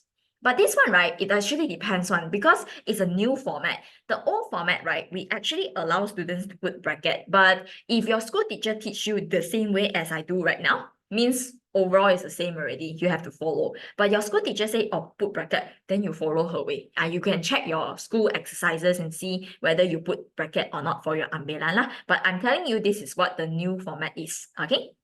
Like, last one. Point 9. Perniagaan telah meminjam. This is a very obvious answer that is considered pinjaman. So for SPM, don't put. That's why I'm teaching you the new format. But truly speaking, SPM is not as strict as school teachers. So if in that case you suddenly forgot, you put already, I don't think they will minus your mark because it's also it's a correct case. But if school, then maybe your teacher will have one way only to mark. She say no means no. Yeah, so if you ask me SPM very flexible one, but I'm gonna teach you only one way. Don't confuse yourself. Always I teach you the latest form. Okay, all right. So meminjam is pinjaman. Plus, I borrow lah, okay? And second, bank is gonna also plus. Because you borrow money ma, where the money goes or go inside the bank lah, okay? So very simple, 5,000 pinjaman, 5,000 bank, finish. 5,000 pinjaman, 5,000 bank. Okay, so we're gonna do this quickly. I'm gonna total up all the numbers and get one number jumlah for each column, yeah? So prepare your calculator. Let me grab my calculator. Okay.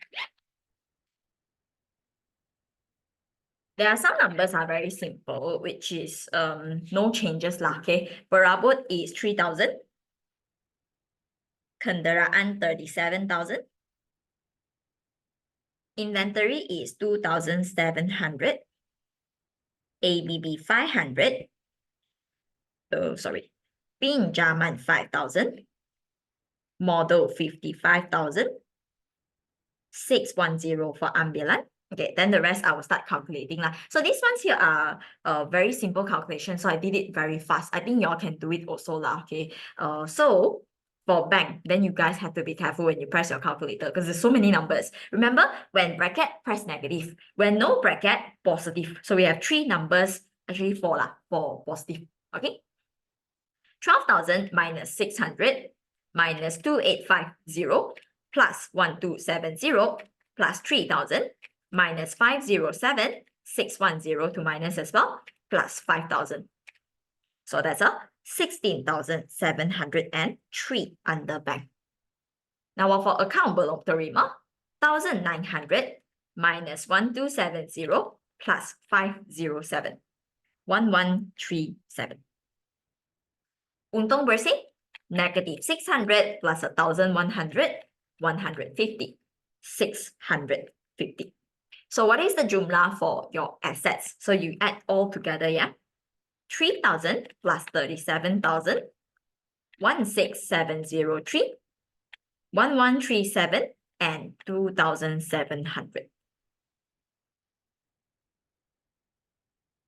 60,540.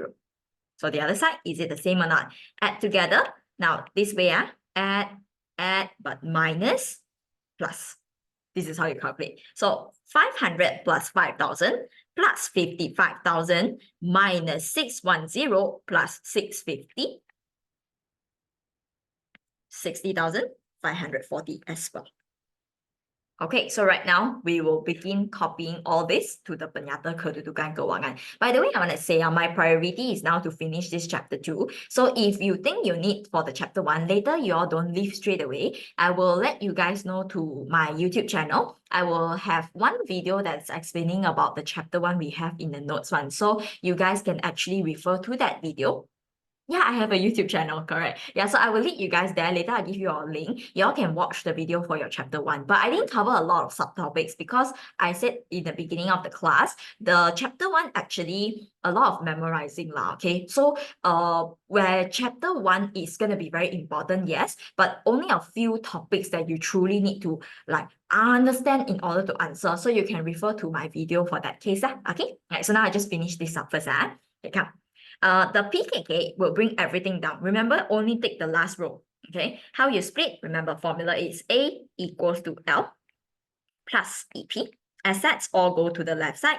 Liability EP all goes to the right side. So A, or here, we start from asset bukan semasa.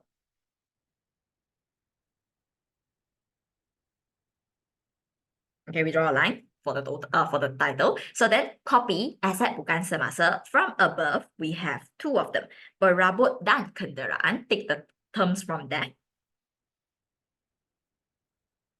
You can do this very quickly. Just copy only.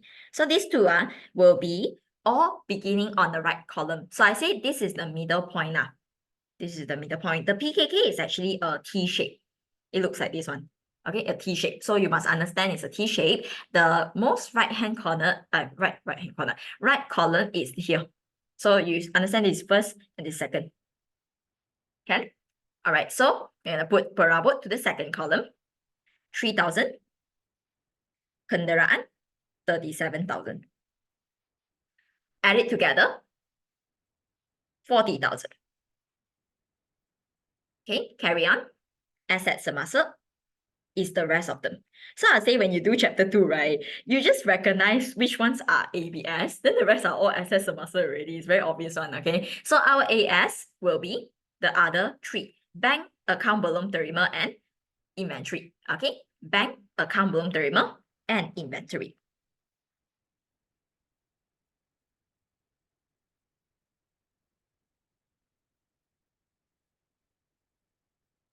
But the inventory, make sure you have to put up here. Okay, have to put up here. And what do we do? If I want to just find asset semasa's own number, of course, I cannot put it here already because it will mess up with the ABS, correct? So I will group them on the first column, so we find them separately. Now, our bank is 16,703. Account belum terima is 1137.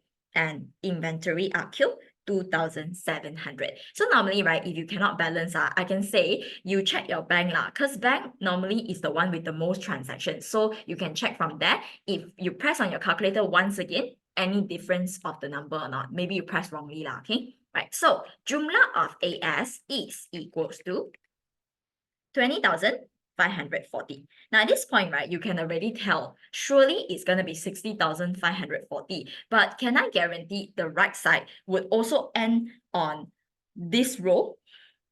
No, because my right side has quite a lot of things. If I want to balance 60,540, it must be at the same point, same weight, okay, same row. Okay, so what we do is, if you don't want to wait, you can just put here. You go to the very last row of your table, you put 60,540. It works, okay? So you don't have to waste your time waiting, right? You can just put the total there. But how can you get this right side also to be 60,540? Then the things you take are gonna be from here. Don't take elsewhere, okay? Take from the right side. So we're gonna organize them first. We need equity per minute to start off from. So right side, begin. Equity per minute. The equation of equity per minute is always to be model hour to start. Okay, model hour to start.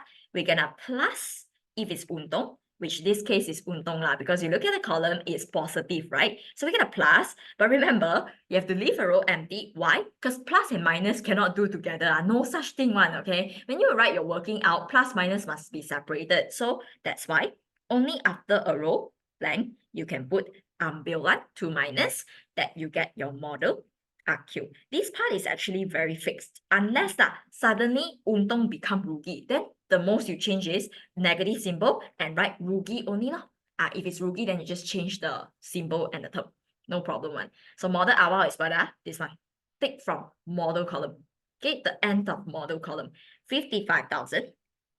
Begin from the right column, 1 and 2, second column. Okay, put the 55,000 in and 650. Untung bersih. Plus it together, 55,650.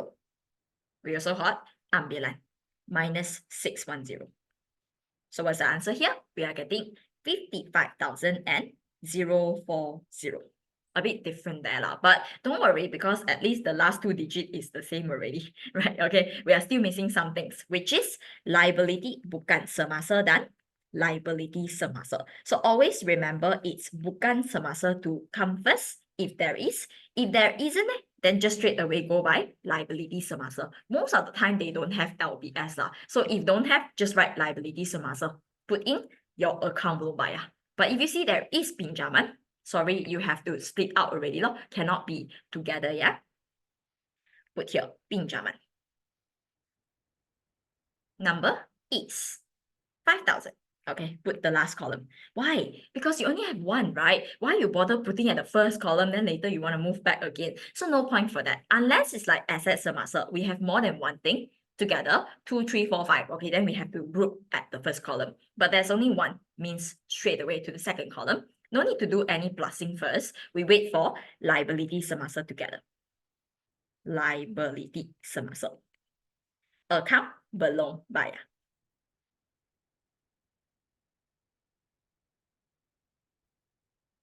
This account belum bayar is left with 500.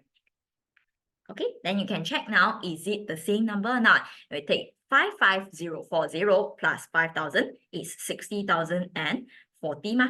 Okay, 60,040. So you plus a 500 in, then 60,540, finish already. Okay, all right, so now I will tell you guys about my YouTube channel, so you all can actually view the chapter 1 from there before your exam. So give me a moment, I get the link for you guys, yeah?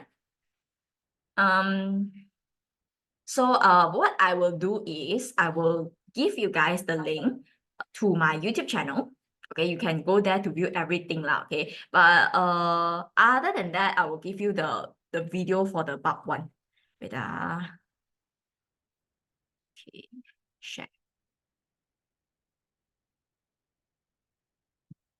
Okay, so this is the video for chapter 1. So you can just watch the part that is part 1 lah. Then chapter 2 is almost the same like today, but because the explanation was from last year, so probably will have a bit of difference on explanation wise. If you want to watch the whole thing, you can go ahead and watch as well. Okay, so this is the video. And then for my YouTube channel, I mean, you can just access there, you can see lah. But if you just want the name of my YouTube channel, then this is it.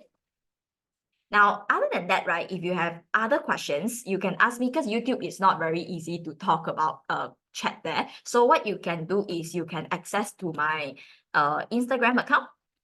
You can DM me there. so I can respond to you lah. Okay, but you can let me know lah what you're asking for. You're asking me about seminar or what other topics lah, so you can let me know through my Instagram. Okay, all right, so that's it for today. Thank you for listening or sitting through. So I hope to see you guys again next round when we have another free seminar for Form 5. Okay, so if you're my regular student, then see you next week or see you later in my online class if you're joining the Mandarin one. Okay, all right, so see you guys, yeah, bye-bye, take care.